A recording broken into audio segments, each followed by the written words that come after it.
नमस्कार. तर पिंगा गो पोरी पिंगा या मालिकेच्या आजच्या भागात आपण पाहणार आहोत की वल्लरीच्या सासूने आणि प्रेरणाच्या आईने वल्लरीचं हॉल तिकीट जाळलं आता सगळ्यांसमोर उघड झालेलं असतं आणि दोघीही खूपच घाबरून गेलेले असतात.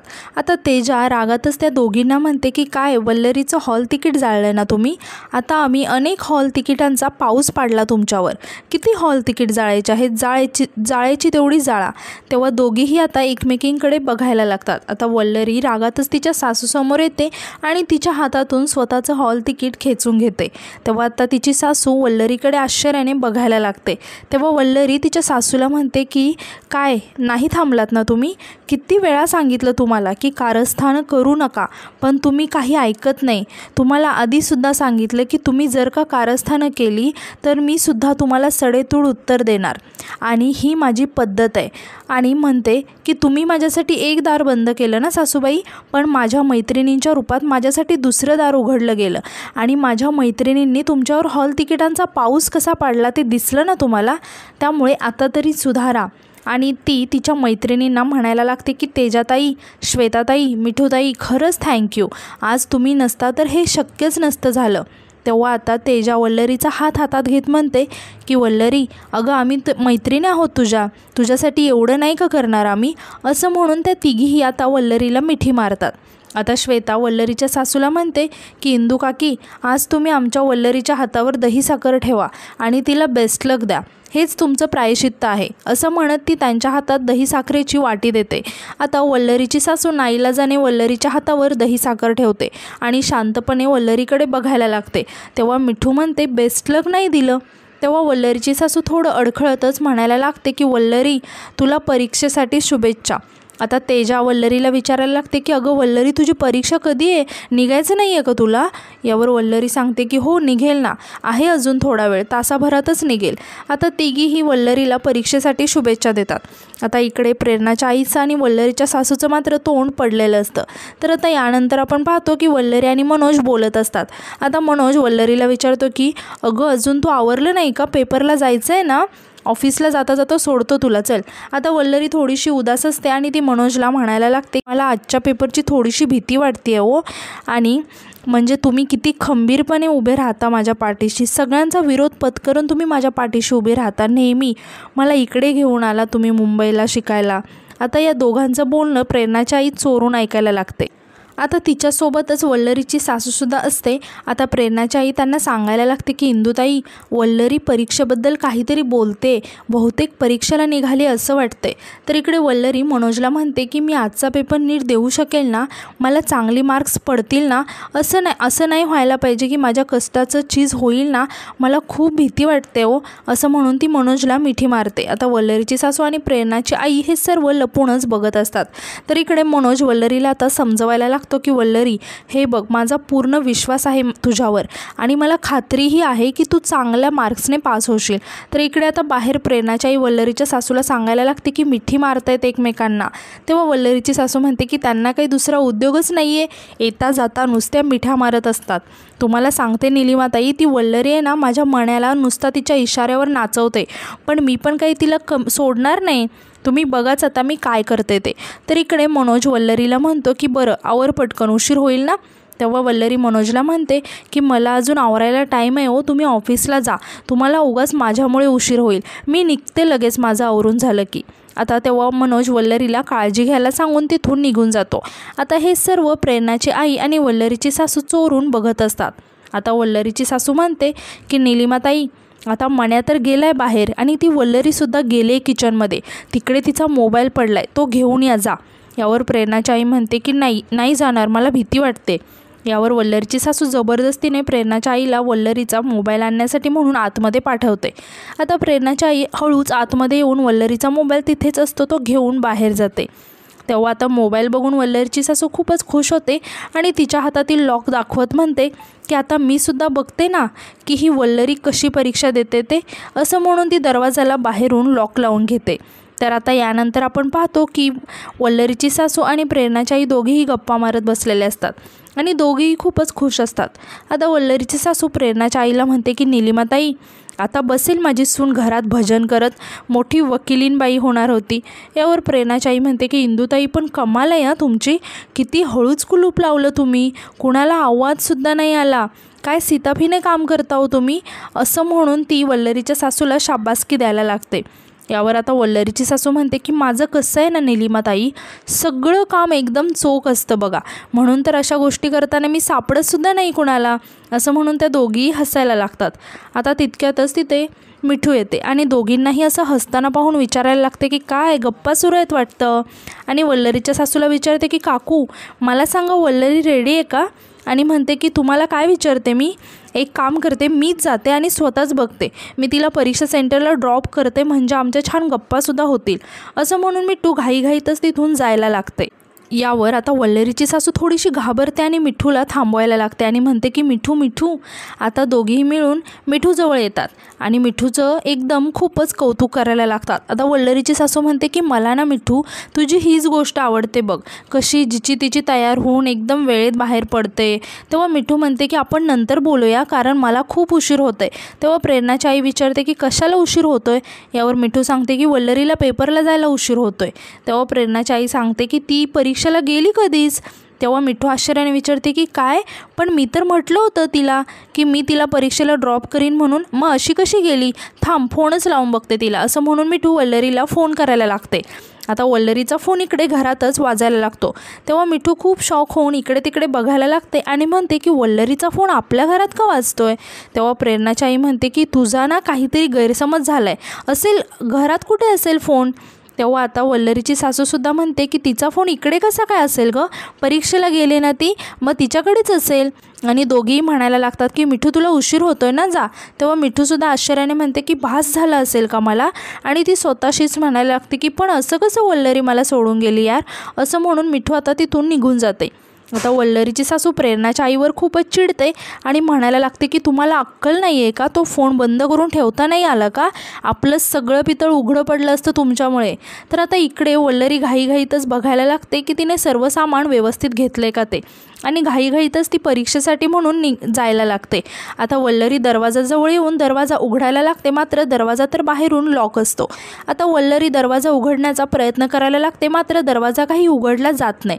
आता वल्लरी खूपच घाबरून जाते आणि म्हणते की मी आतमध्ये लॉक झाली की काय, आणि ती खूपच टेन्शनमध्ये येते आणि म्हणते की माझी परीक्षा, आणि जोरात आवाज द्यायला लागते की कोणी आहे का बाहेर, आणि खिडकीतून परत बघायला लागते आणि म्हणायला लागते की कोणी आहे का, मी इकडे घरामध्ये लॉक झाली आहे.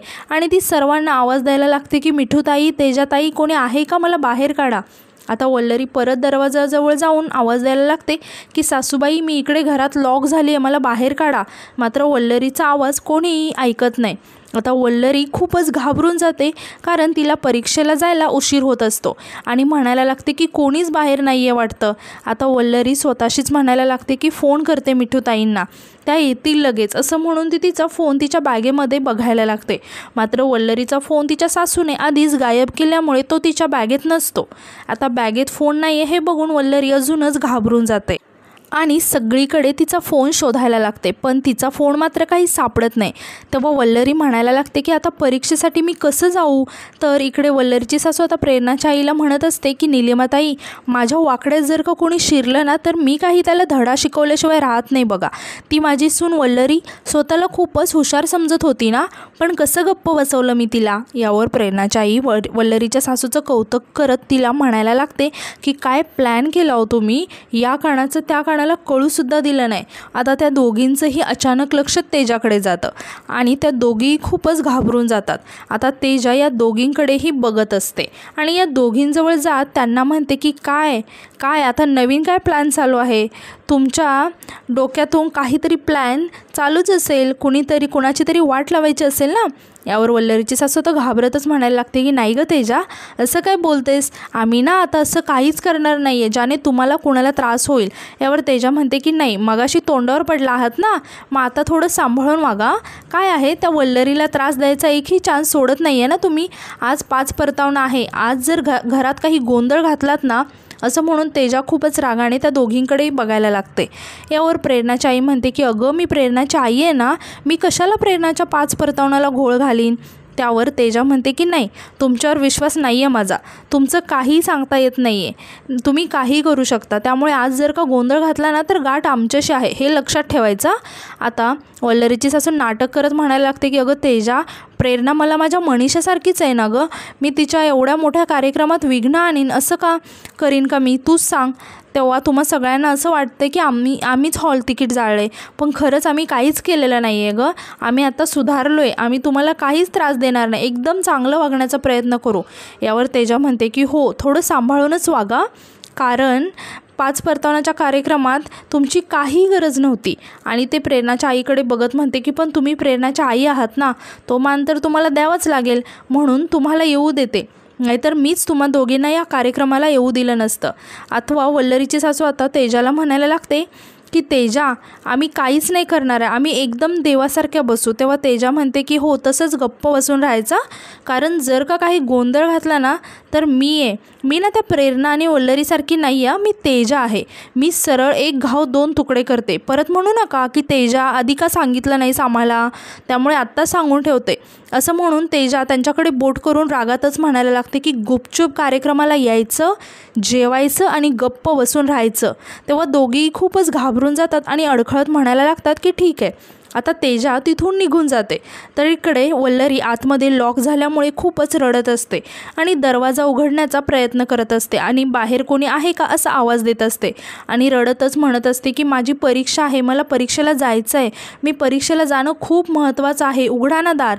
तर दुसरीकडे आपण पाहतो की तेजा आता प्रेरणाच्या 5 परतावण्याच्या जेवणाची तयारी करत असते आणि ती थोडीशी जरा टेन्शनमध्येच असते. आता तितक्यातच तिथे वल्लरीची सासू आणि प्रेरणाची आई येतात. आता प्रेरणाची आई तेजाला म्हणते की तेजा, तुला राग येणार नसेल तर एक विचारू का, हा एवढा पसारा का मांडून ठेवला आहेस गं तू. तेव्हा तेजा वैतागत म्हणते की विसरलात का की आज प्रेरणाचं 5 परतावण आहे, ते येणार आहेत ना जेवायला, म्हणून. आता वल्लरीची सासू विचारते की मग स्वयंपाक कोण करणार आहे. यावर तेजा सांगते की कोण करणार आहे म्हणजे मीच करणार आहे. आता हे ऐकून दोघी थोड्याशा टेन्शनमध्ये येतात. आता तेजा आणि तेजाकडे त्या बघायला लागतात. आता तेजा म्हणते की नाही, तुम्ही तर करणार नाही आहे, मग मलाच करावं लागणार आहे ना. आता प्रेरणाची आई तेजाला म्हणते की तेजा, तुला तर भाज्यांची नावं तर माहिती आहेत का गं, कशात मसाला घालतात, मीठ घालतात, मिरची घालतात, काहीतरी माहिती आहे का तुला, चालली आपली स्वयंपाक करायला. तेव्हा वल्लरीची सासू हळूच हसायला लागते.